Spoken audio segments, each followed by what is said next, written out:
So what's the goal when it comes to what the Trojan creator's after? Well, initially he's after an end game, and the end game includes any of the following as well as a combination. The first thing that he or she may be after is to disable your firewall. Have you seen that before where your firewall won't enable? No, Dale, because I disable it anyway. Yeah, that's smart. I know, firewalls make it harder for us to configure things. But again, here comes that complacency issue or laziness. Another in-game option would be to replace or delete operating system files.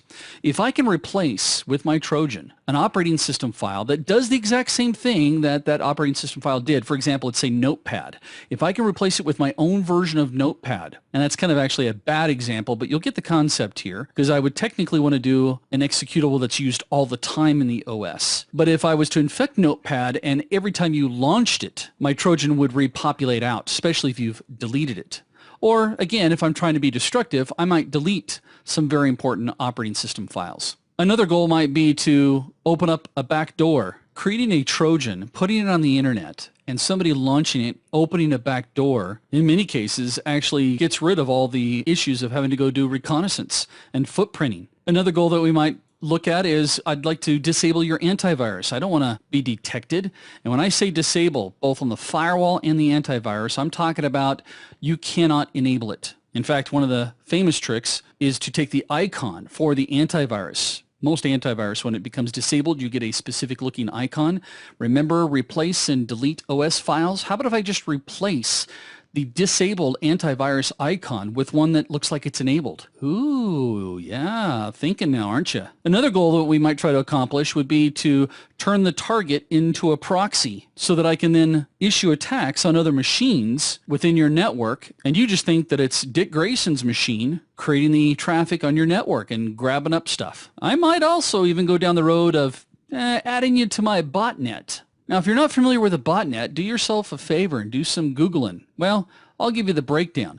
A botnet is simply an army of systems that I, as an attacker, have infiltrated and taken control of. And at a specific time and date, I can have all of my botnet members do a specific command, such as attack Citibank or send out spam email messages. And here's the real kicker. I'm going to do this late at night when you're asleep and your system's just sitting there. Some other goals that we could accomplish as a Trojan creator would also include generating bogus traffic on your network to create a denial of service attack. Because again, remember, sometimes the motivation of the attacker is to cause disruption. Many times that disruption is designed to create problems for that company. Other times, it actually could open up vulnerabilities if I overload the system with too much traffic. We could also use it to download and install additional spyware, malware, and adware. Think about the toolbars that are out there that you've seen.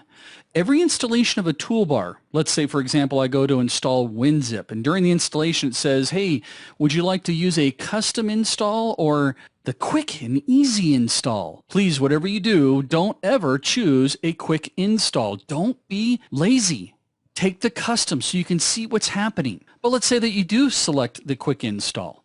Well, the quick install also says, please install XYZ toolbar. Well, I probably get an affiliation fee for every installation of the XYZ toolbar and all the traffic that it generates. So that's why it's money making for the attacker. So if I can get you to install additional spyware and malware, sometimes not even without your knowledge, I'm going to make more money. I always love this one. This guy's getting rich. I mean, who doesn't need 17 toolbars? Another goal could include grabbing screenshots, especially when you log on to a financial website. I can also go through as an attacker and get my Trojan to start recording video from your webcam. Yeah, but Dale, I got a light on my webcam. I'd be able to tell. No, guess what? I can turn the light off. And if you don't think that's dangerous, ask Miss Teen USA, who unknowingly opened up, I'm not going to say unknowingly because she opened it up on her own accord. She opened up an email and clicked on the link. She'd been socially engineered to click on the link, installed black shades. The attacker then proceeded to capture video from her laptop of her during some personal moments. The attacker then tried to extort her by saying, look, here are the pictures I've captured of you, and for a nominal fee, I won't reveal them to the rest of the world. Gee, Dale, that sounds like a sophisticated organized crime attack. No, not actually. It ended up being a 19-year-old former classmate of hers from high school. And yes, he was arrested, charged with multiple crimes, not only for extortion, but yes, taking control of someone else's computer remotely without their permission is a federal crime. Another goal could also include, obviously, stealing passwords, codes, financial data, personal data. In fact, one of the things that I would do with my Trojan, if I had one, would be to search your computer for any document that was named password or passwords or PWDs, because most IT guys will go through and write down their passwords digitally. I love it when you IT guys do that.